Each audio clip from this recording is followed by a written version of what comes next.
ونستعينه ونستغفره ونؤمن به ونتوكل عليه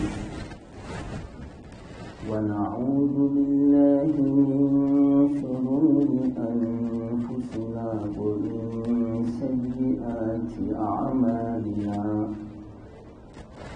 من يهده الله فلا مضل له ومن يضلله فلا هادي له ونشهد أن لا إله إلا الله وحده لا شريك له ونشهد أن سيدنا ومولانا محمدا عبده ورسوله صلى الله تعالى عليه وعلى آله وأصحابه وأزواجه وذرياته وأتباعه وبارك وسلم تسليما كثيرا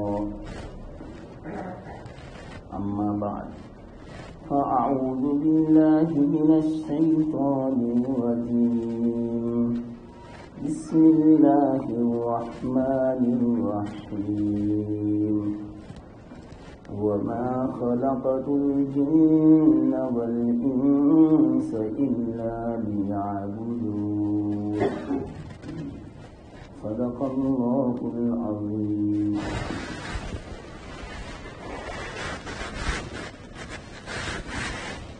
محترم دوستو اور بزرگوں، بڑی مبارک جگہ ہے، بڑی رحمتوں والی جگہ ہے. ہم جمع ہیں یہاں پر. بظاہر سب کو پتہ ہے آج اس مجلس کا جو مقصد ہے، الحمدللہ اللہ تعالیٰ نے اپنے فضل و کرم سے ایک اعتبار سے اپنے گھر کا نئی تعمیری کام مکمل کروایا. تھوڑا بہت باقی ہوگا، اکثر تو ہوگا. ہم اطمینان سے نماز پڑھ سکے اتنا، یہ واقعات بڑی خوشی کی بات ہے آپ سب کے لیے. مجھے تو بہت خوشی محسوس ہوتی. ایسا گویا اپنا مکان تیار ہو. ہر مسلمان کا جذبہ ہوتا ہے. کیسا معلوم؟ وہ کب پتہ چلتا ہے؟ امتحان کے وقت. کیا جذبہ ہوتا ہے کہ ہمارے محلے میں یا ہمارے گاؤں میں ایک اللہ کا گھر ہو جائے اور بہترین گھر. جس طرح آج کل ہمارے مکانات خوبصورت ہوتے ہیں تو اللہ کا گھر تو اس سے بھی زیادہ خوبصورت ہونا چاہیے، تاکہ اللہ کے گھر کی توہین دل میں نہ. اپنے گھر سے بھی اچھا اللہ کا گھر ہونا چاہیے. تو واقعات میں دیکھ رہا بہت خوبصورت آپ نے بنا دیا. اللہ اس کو قبول کرے.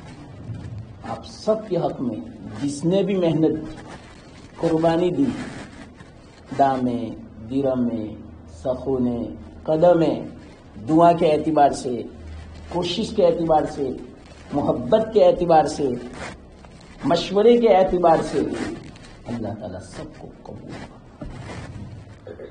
یہ دعا ہے. قرآن سے ہمیں معلوم ہے جب کعبہ شریف کی بنیاد رکھی حضرت ابراہیم اور اسماعیل علیہ السلام نے، تو یہی دعا تھا، ربنا تقبل منا. یہ ہے اصل قبولیت. اصل ہم نے کروڑوں روپے لگا دیے لیکن اللہ قبول نہ فرماوے تو بیکار ہے. اور 1 روپیہ نہیں لگایا، دل سے چاہا کہ اللہ کا گھر تیار ہو جائے اور اس کے لیے دعا بھی کی، اللہ سے کہا بھی. اور یہ جو قبول ہو گیا، دعا کرنا، یہ طلب کرنا، یہ خواہش کرنا، انشاءاللہ العزیز میرا کام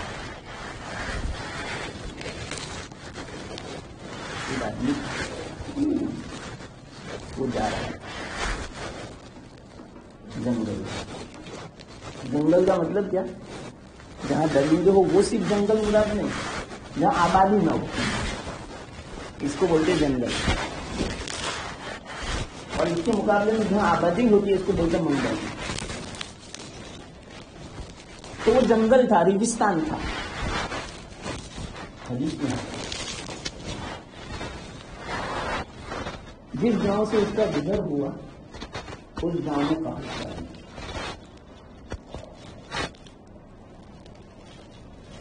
لوگ بھوکے مر گئے. اس آدمی نے حالات دیکھے، رحم آئے. لیکن کیا کرے، مسافر تھا، کچھ تھا نہیں اس سے خرچ کرنے کے لیے. جا رہا تھا اکیلا آدمی، خیالات میں ہوتا ہے، تصورات میں ہوتا ہے. تو وہ کیا سوچ رہا تھا جاتے ہوئے، کاش کہ میرے پاس ہندوستان میں ریت کے جتنے ذرات ہے اتنے اگر اناج کے دانے ہوتے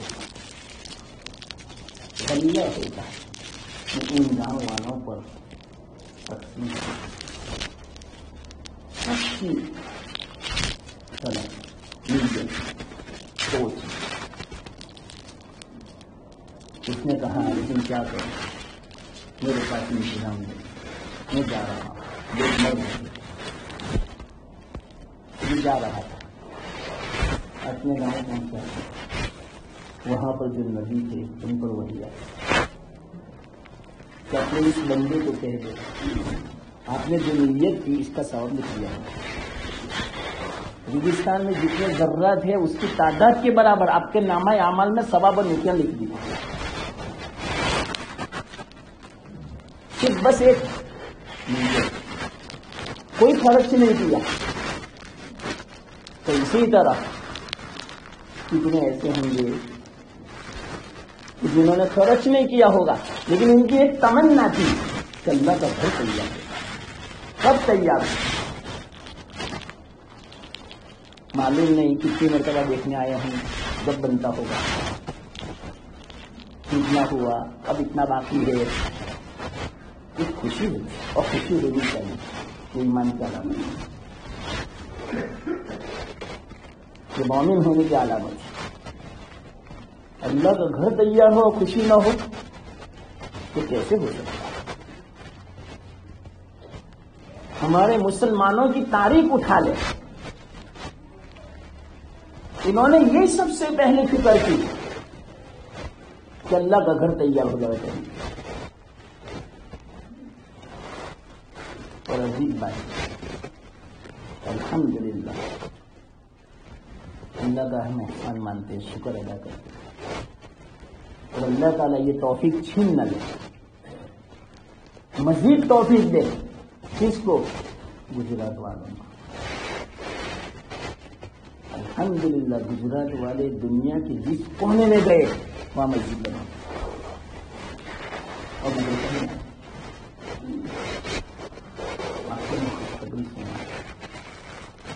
یہ مسجد بنانا اور مدرسہ بنانا، اس کو آباد کرنا، یہ علامت ہے اس بات کی کہ الحمدللہ اللہ تعالیٰ نے ہمارا تعلق اللہ سے بھی اور اللہ کے رسول صلی اللہ علیہ وسلم سے قائم رکھا. یہ کچھ کرنا. علماء فرماتے ہیں جس گاؤں میں آپ کو دیکھنا ہے تو ان گاؤں والوں کا مسجد اللہ سے کتنا تعلق ہے اور اللہ کے رسول صلی اللہ علیہ وسلم سے کتنا تعلق ہے، تو اس کا معیار ہے. ہر چیز کا تھرمامیٹر ہوتا ہے. جیسے ابھی یہ جماعت خانے میں کتنی ٹھنڈک ہے وہ ڈگری بتائے گا. آج کل تو گھڑیوں میں جو گھڑی ہوتی ہے اس میں بھی بتا دیتا ہے کہ 25 ڈگری ہے یا 28 ڈگری ہے یا 30. یہ تھرمامیٹر گرمی کا ٹھنڈی کا. تو اسی طرح اگر دیکھنا ہو کسی گاؤں والے کو کہ ان کا اللہ سے کتنا تعلق ہے اور اللہ کے رسول صلی اللہ علیہ وسلم سے کتنا تعلق ہے تو فرمایا علماء نے مسجد کا ماحول دیکھو. مسجد ان کی آباد ہے, مسجد سے لگاؤ ہے, محبت ہے, مسجد کے حقوق کو وہ ادا کرتے ہیں, تو سمجھو ان کا تعلق اللہ سے مضبوط ہے. تو میں تو آپ سے یہ کہتا ہوں پہلے مسجد کی پھر بھی آپ کا دل نہیں چاہا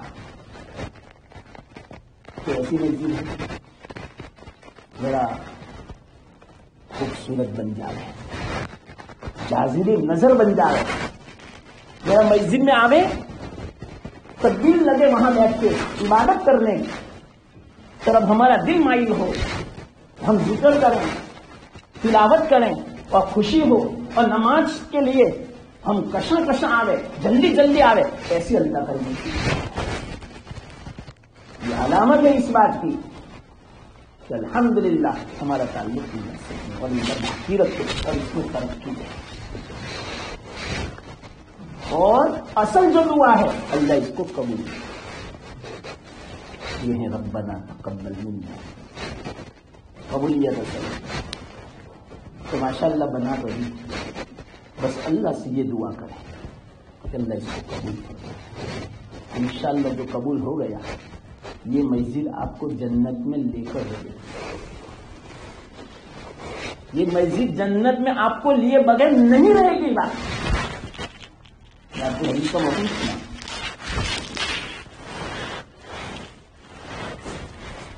طبرانی کی روایت.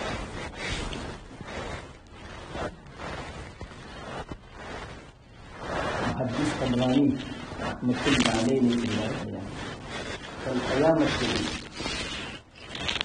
اللہ تعالیٰ آسمانوں کو, چاند, سورج کو, پہاڑوں کو, زمین کو, سمندروں کو, سب کو فنا کر دے گا. کوئی چیز باقی نہیں رہے گی دنیا میں, سب ختم ہو جائے گی. اس کی کوئی ضرورت نہیں ہے اب دنیا میں. یہ کائنات تو گویا شامیانہ ہے دلہا کے لیے. جب دلہا ہی نہیں رہا تو شامیانے کی کیا ضرورت ہے؟ وہ دلہا کون؟ مسلمان. آپ مانو یا نہ مانو, اپنے دل میں اپنی قیمت ہو یا نہ ہو, یا کسی دوسرے مسلمان کی, اللہ کے یہاں تو بہت قیمت ہے مسلمان کی. ادنا مسلمان کی بھی بہت قیمت ہے. تو اللہ کہتا ہے کلمہ پڑھتا ہے, اس کی بھی بڑی قیمت ہے اللہ کے نبی. ایک مسلمان کے بنا پر اللہ تعالیٰ ساری کائنات کے نظام کو برقرار رکھے گا. جب ایک بھی باقی نہیں رہے گا تو کائنات کو اللہ تعالیٰ فنا کرنا. یہ ساری کائنات ختم ہو جائے گی. صرف دنیا میں جو مسجد کی جگہیں ہیں وہ باقی ہیں. تو خوشخبری سن لو, انشاءاللہ العزیز یہ جو ٹکڑا ہے مسجد کا باقی ہے. اور ایک بات مسجد کے اعتبار سے اصل مسجد کسے کہتے ہیں معلوم؟ جہاں جماعت کے ساتھ نماز پڑھی جائے, جہاں جماعت کھانا شروع ہوتا ہے. اسی لیے ہم باہر بورڈ بھی لکھ دیتے ہیں کہ یہاں سے مسجد کے حد شروع. وہ اصل میں وضو خانے, پیشاب خانے اور دوسری جو ضروریات کے کمرے جو ہوتے ہیں نا, وہ تو اس کی ضرورت پوری کرنے کے لیے. جیسے ہمارا مکان ہوتا ہے تو مکان میں اصل جو رہنا جہاں ہوتا ہے, کھانا جو ہوتا ہے وہ ہوتا ہے. بیت الخلا تو ضرورت پوری کرنے کے لیے اصل یہ مکان. تو مسجد کے لیے جو دعا پڑھی جاتی ہے تو وہاں جو گیٹ ہے باہر والا وہاں سے دعا نہیں پڑھی جاتی. یہ جو مسجد جماعت خانہ جہاں سے شروع ہوتا ہے وہاں دایاں پیر پہلے رکھو قدم اور پھر بعد میں یوں پڑھو بسم اللہ والصلاۃ والسلام علی رسول اللہ رب اغفر لی ذنوبی وافتح لی ابواب رحمتک بسم اللہ دخلت وعلیہ توکلت ونویت سنت الاعتکاف. یہ کبھی نہیں. میں نے آپ کو سنت طریقہ بتایا. آپ کہیں گے ہمیں تو اتنا پتہ اللہ مفتح لی ابواب رحمتک یہ دعا ہے لیکن اس سے پہلے درود شریف بسم اللہ والصلاۃ والسلام علی رسول اللہ. پھر وہ دعا پڑھو یا جو میں آپ کو کہتا ہوں وہ بھی ثابت ہے اور پھر بعد میں اعتکاف کی نیت کرو. جب تک بیٹھو گے اعتکاف کا ثواب ملے. اور کبھی مت بھولنا مسجد میں داخل ہوتے ہوئے دایاں پیر رکھنے کو. دایاں پیر رکھو سیدھا پیر رکھو اور نکل کے وقت دھیان رکھو کہ میں مسجد سے نکل جاؤں. داخل جب ہو یہ دعا اللہ مفتح لی ابواب رحمتک کہ اللہ تیری رحمت کے جو دروازے ہیں وہ میرے لیے کھول دے. ایک مرتبہ کا دعا قبول ہوگی انشاءاللہ. اور رحمت کے جو دروازے کھل گئے قسم کھا کے میں کہتا ہوں کامیاب ہو جائے. اس سے بڑی کوئی نعمت نہیں.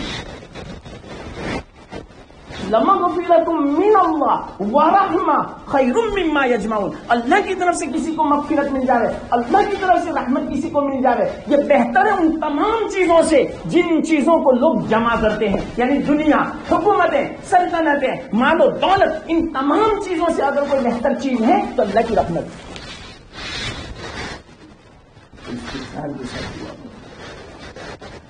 کیوں؟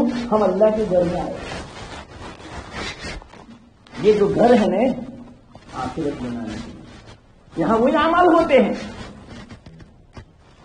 آخرت کو آباد کرنے کے اعمال ہوتے ہیں یہاں پر. انما یعمر مساجد اللہ, اللہ کی مساجد کو وہ آباد کرتے ہیں تو ہماری آخرت بھی آباد.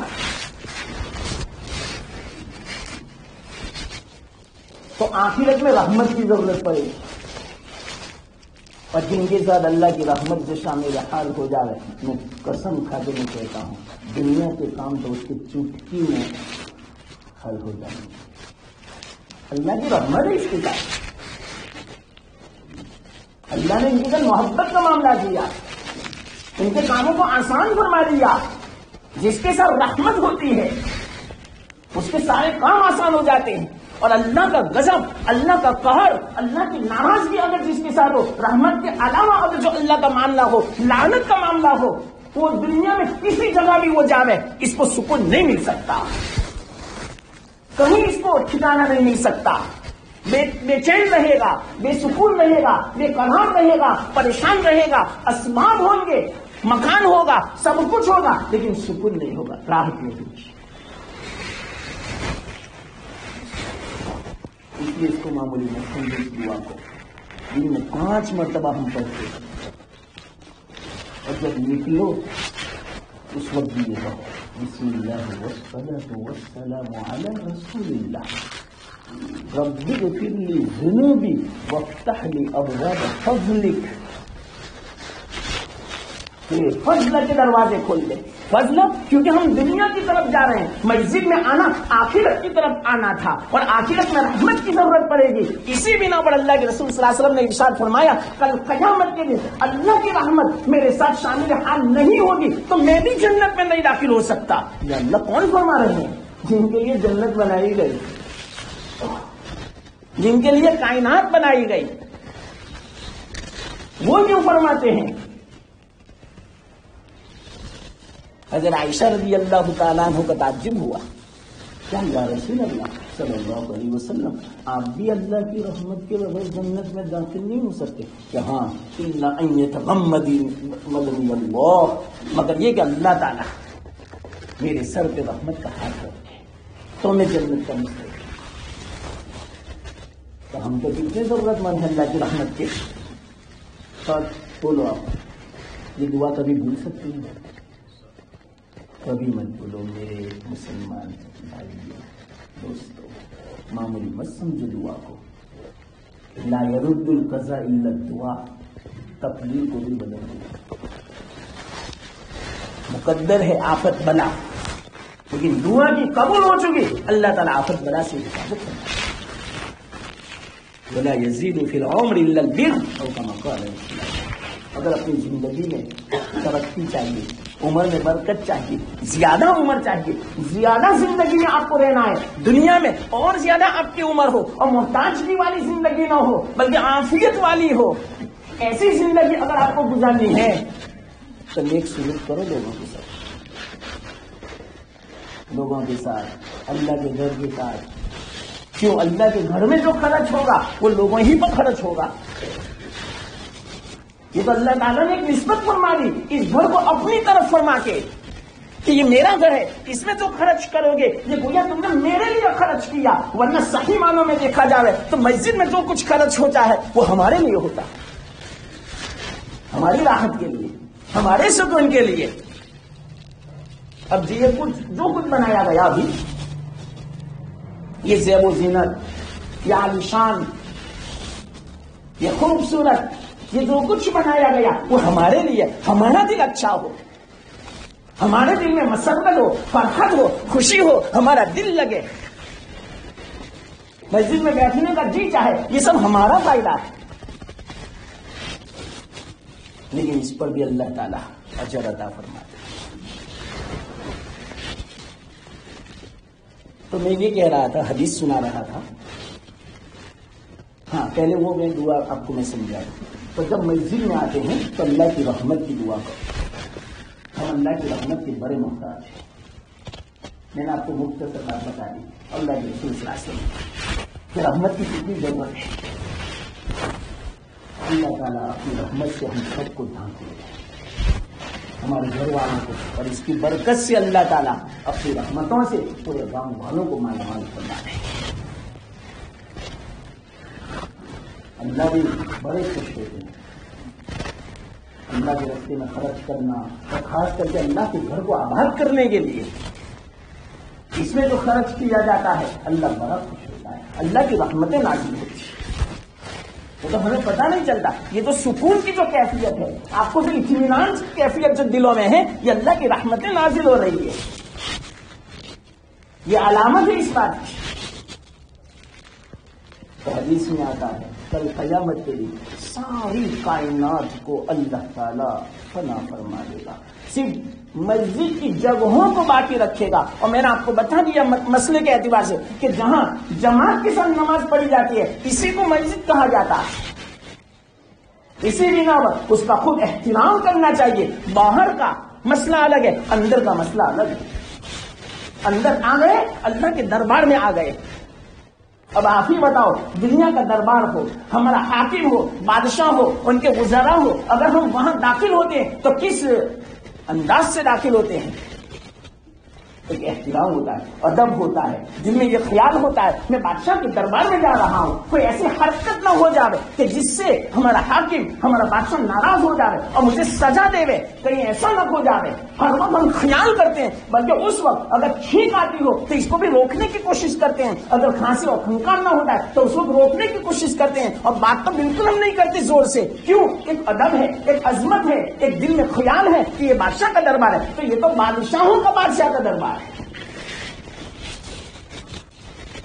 ہمیں کس خیال سے داخل ہونا چاہیے؟ اس لیے میں کہتا ہوں جب بھی داخل ہو اس تصور کے ساتھ داخل ہو، میں اللہ کے دربار میں آ رہا ہوں، اللہ کی رحمت کو لوٹنے کے لیے آ رہا ہوں. جب تک مسجد میں بیٹھے سکون سے بیٹھے. ارے بیٹھنے کا بھی سوال،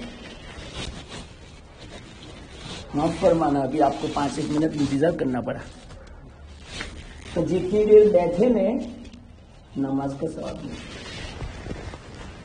ہو سکتا ہے کہ آپ کو انتظار کرنا پڑا، تھوڑی طبیعت کے خلاف ہو، لیکن میں آپ کو کہتا ہوں حدیث میں آتا ہے انتظار الصلاۃ الصلاۃ، نماز کا انتظار کرنا وہ بھی نماز میں شامل ہوتا ہے. اور یہ ایسا نماز کا شامل کہ گویا وہ مقبول نماز کا ثواب. تو مسجد کیسا ہے، کیسا مقام ہے.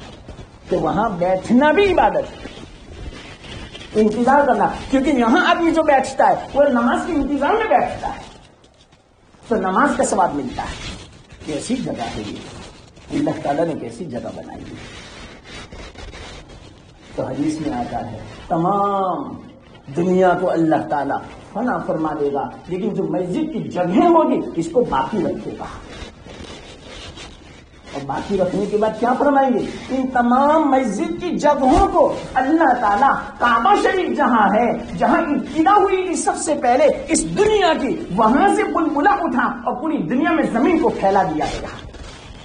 پوری دنیا کا مرکز اگر دیکھا جائے، سینٹر دیکھا جائے تو کعبہ شریف ہے،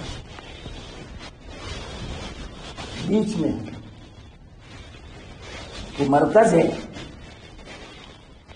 آج کل تو سائنسدانوں نے اس بات کی بھی تحقیق کی کہ وہ کعبہ باقی رہنا چاہیے، لیکن جو کعبہ جو باقی نہیں رہا تو دنیا باقی نہیں رہے گی، اور یہ حدیث میں ہے۔ آج ان کو بھی ماننا پڑا سائنسدانوں کو۔ حدیث میں آتا ہے قیامت سے پہلے اللہ تعالیٰ کعبہ شریف کو اٹھائیں گے۔ کیسے اٹھائیں گے؟ ایسے انسان اس پر مسلط ہوں گے۔ حدیث میں پوری نشاندہی فرما دی، حبشی غلام ہوگا، اس کی پنڈلی بھی پتلی پتلی ہوگی اور اس کے پیر بھی کئی عجیب قسم کے ہوں گے اور بھٹا قسم کا ہوگا، وہ کعبہ شریف کی اینٹ کو اینٹ بجا دے گا، منہدم کر دے گا، زمین دوز کر دے گا۔ اب کعبہ نہیں رہا تو پوری دنیا کا قیام کعبے کی بنا پر ہے۔ جب کعبہ شریف کو اٹھا لیا گیا اب دنیا کی کوئی ضرورت نہیں، دنیا بھی برباد ہو جائے گی، فنا ہو جائے گی۔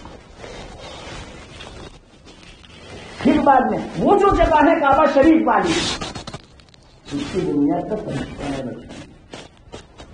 ابھی تو آدم علیہ السلام دنیا میں تشریف بھی نہیں لائے تھے، اور 2000 سال پہلے کعبہ شریف کی بنیاد، اور کہاں تک بنیاد ہے معلوم؟ کعبہ شریف کی نیچے تک، گیتی تک، تحت الثری، جہاں زمین کی انتہا ہے۔ آپ اندازہ لگاؤ کتنا مضبوط مکان ہے۔ آج تک دنیا میں کتنے طوفان آ گئے، کتنی آندھیاں آ گئی، لیکن اس کو کوئی اثر نہیں ہوا، ان بنیادوں کو کوئی اثر نہیں ہوا۔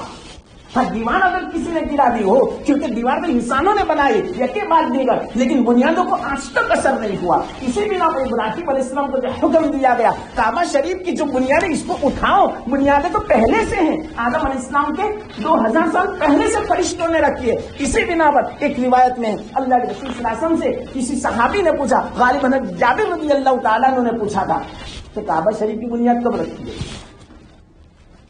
اور مسجد اقصی کی؟ تو فرمایا سب سے پہلے کعبہ شریف کی بنیاد رکھی گئی، اس کے 40 سال کے بعد مسجد اقصی کی بنیاد رکھی۔ تو یہ تو ہماری جو مسجد ہے نا کعبہ شریف سے اس کا تعلق ہے۔ اسی بنا پر ہمارا رخ کعبہ شریف کی طرف، ہم نماز پڑھتے وقت نیت یہ کرتے ہیں کہ میرا رخ کعبہ شریف کی طرف۔ تو اگرچہ مسجدیں الگ الگ ہے دنیا میں، لیکن ان سب کا تعلق، ان سب کا کنیکشن کعبہ شریف سے ہے، حرم شریف سے ہے۔ اسی بنا پر کل قیامت کے دن دنیا ساری مطلب کہ فنا ہو جائے گی، برباد ہو جائے گی، اللہ تعالیٰ ان کو ختم فرما دے گا، لیکن مسجد کی جگہوں کو باقی رکھے گا۔ ان تمام مسجد کی جگہوں کو اللہ تعالیٰ کعبہ شریف کے ساتھ ملا دے گا، اس کا مادہ، اور پھر بعد میں وہ ساری جگہوں کو، ان سارے جگہوں کے مادے کو اللہ تعالیٰ جنت میں داخل فرما دے گا۔ اب آپ ہی بتاؤ، یہ حدیث میں نے اس لیے سنائی، یہ جگہ بھی انشاءاللہ جنت میں جائے گی۔ اب آپ ہی بتاؤ، ایک جگہ میں جس نے نماز پڑھی ہوگی، کیا یہ جگہ ہمیں لیے بغیر جنت میں جائے گی؟ یہ جگہ خود مطالبہ کرے گی، یا اللہ مجھے تو نے جنت میں داخل کر دیا، اس جگہ کو جو آباد کرنے والے تھے، ظاہری عمارت کو بھی آباد کر دیا، مجھے خوشنما بنا دیا، مجھے زیب و زینت سے تر و تازہ اور اسی طرح عالیشان بنا دیا۔ انہوں نے اپنے پیسے لگائے، گاڑی کمائی انہوں نے لگائی، اور انہوں نے نہ معلوم کتنی اس کے لیے کوششیں کی، مجاہدات کیے، اور اسی طرح باطنی اعتبار سے، روحانی اعتبار سے بھی مجھے آباد کیا، ذکر کے ذریعے سے، نماز کے ذریعے سے، تلاوت کے ذریعے سے، نماز دعاؤں کے ذریعے سے، اعتکاف کے ذریعے سے، تعلیم کے ذریعے سے، سنتوں کے حلقے کے ذریعے سے، ان تمام چیزوں سے مجھے آباد کیا تھا۔ یا اللہ ان کے بغیر میں جنت میں کیسے جا سکتا ہوں؟ تو یہ ہے خوشخبری، یہ حدیث سے پتا چلا اتنی زیادہ فضیلت کی مسجدوں میں. مسجد میں آ گئے اللہ کے گھر میں آ گئے. اتنی زیادہ فضیلت حدیث میں آتا ہے. ایک مرتبہ ایک صحابی نے سوال کیا یا رسول اللہ صلی اللہ علیہ وسلم سب سے بہتر جگہ کون ہے؟ بس اتنا سوال تھا. دنیا میں جگہ بہت، بازار بھی، اپنا گھر بھی، اور نہ معلوم پوری دنیا پھیلی ہوئی، مدرسے بھی ہیں، مسجدیں بھی ہیں، اور عجیب عجیب لوگوں نے میٹنگوں کے لیے محفلیں بنائی، اور جتنے بھی بادشاہ لوگ حکومت والے ہیں انہوں نے اپنی بیٹھک کے لیے عجیب و غریب عالیشان عمارتیں بنائی. تو سب سے افضل جگہ کون سی، سب سے بہتر جگہ کون سی؟ اللہ کے رسول صلی اللہ علیہ وسلم فرماتے ہیں مجھے بھی معلوم نہیں تھا اس کا جواب. آپ اندازہ لگاؤ، کوئی بھی بات چاہے معمولی کیوں نہ ہو، معمولی سوال کا جواب کیوں نہ ہو، جب تک اللہ کی طرف سے اللہ کے رسول صلی اللہ علیہ وسلم کو وحی نہیں آتی تھی، جواب نہیں آتا تھا، وہاں تک کوئی جواب نہیں دیتے رہے. اس سے یوں پتا چلا اللہ کے رسول صلی اللہ علیہ وسلم کا جو بھی فرمان تھا وہ سب اللہ کی طرف سے تھا. ان هو الا وحی یوحی وما ينطق عن الهوى، سب وحی تھا. پھر انتقال میں گئے تو مجھے پتا نہیں، تھوڑی دیر ہوئی تھی کہ اللہ کے رسول صلی اللہ علیہ وسلم کی ذات اقدس پر وحی کے آثار نمودار ہوئے. کون سے؟ پسینہ آنا شروع، بوجھ پڑتا تھا، یہ روحانی بوجھ ہے. اور اللہ کے رسول صلی اللہ علیہ وسلم اپنی گردن کو جھکا دیتے تھے. ہمارے آقا کا احسان ہے مسلمان، آج ہمیں مفت میں دین مل گیا. یہ جو تعلیم ہوتی ہے نا 5 منٹ کی، یہ کیسے آیا؟ کس طرح اللہ کے رسول صلی اللہ علیہ وسلم نے برداشت کیا ہوگا.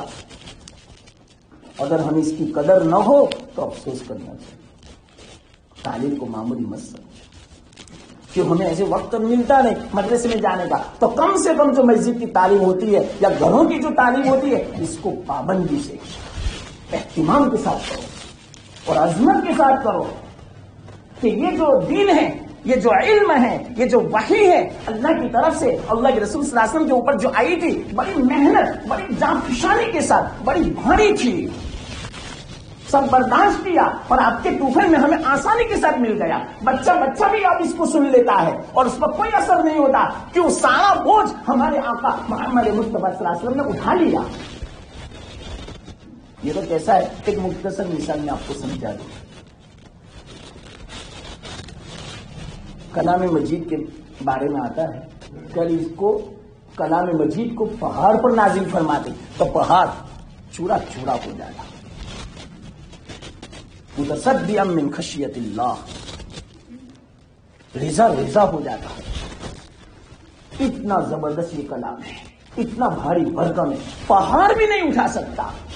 لو انزلنا هذا القرآن على جبل لرأيته خاشعا متصدعا من خشية اللہ. وہ کانپ رہا ہوگا، چورا چورا ہو جاوے، ریزہ ریزہ ہو جاوے اللہ کے خوف کی بنا پر. تو اس کلام مجید کو یہ پہاڑ بھی نہیں اٹھا سکتا. لیکن آج ہم دیکھتے ہیں ہمارا 7 سال کا بچہ، 10 سال کا بچہ، 13 سال کا بچہ پورے کلام مجید کو اپنے چھوٹے سے سینے میں اٹھا لیتا ہے. کیا وجہ ہے؟ کبھی سوچا آپ نے؟ پہاڑ نہیں برداشت کر سکتا. چھوٹا سا بچہ کتنا مطلب کہ کمزور، کتنا نازک ہوتا ہے، وہ اپنے سینے میں اٹھا لیتا ہے اور آرام سے چلتا پھرتا ہے، کھیلتا ہے، دوڑتا رہتا ہے، سوتا ہے اور اس کو کوئی وزن بھی محسوس نہیں ہوتا ہے. کیا وجہ ہے؟ علماء نے فرمایا اصل میں اس کا جو وزن تھا، اس کا جو بوجھ تھا وہ اللہ کے رسول صلی اللہ علیہ وسلم نے اٹھا لیا اور آپ کے واسطے سے ہمیں ملا. جو سارا بوجھ تھا وہ تو اللہ کے رسول نے اٹھا لیا. اب ہمارے اوپر کوئی بوجھ نہیں، کیونکہ ہماری طرف سے سارا بوجھ ہمارے آقا محمد مصطفیٰ صلی اللہ علیہ وسلم نے اٹھا لیا. یہ تو کیسا ہے معلوم؟ اس کی مثال میں